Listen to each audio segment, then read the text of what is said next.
AP speaker Ayyanna Patrudu సంచలన వ్యాఖ్యలు చేశారు.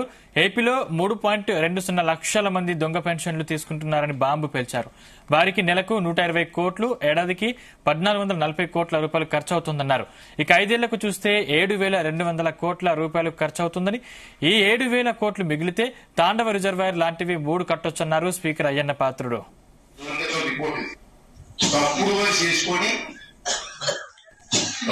చేసుకొని 3,20,000 మందికి దొంగ పెన్షన్ తీసుకుంటారు. తప్పలేదు. 3,20,000 మంది రాష్ట్రంలో దొంగ పెన్షన్ తీసుకున్నారు. రిపోర్ట్ ఇది. దీనికి ఎంత ఖర్చు అవుతుంది గవర్నమెంట్ తెలుసా? పెద్ద కప్పులు చెప్తారు కానీ మీ నాయకుడికి గవర్నమెంట్ తెలుసా? 3,20,000 ఇంటూ 4,000 ఏంటి?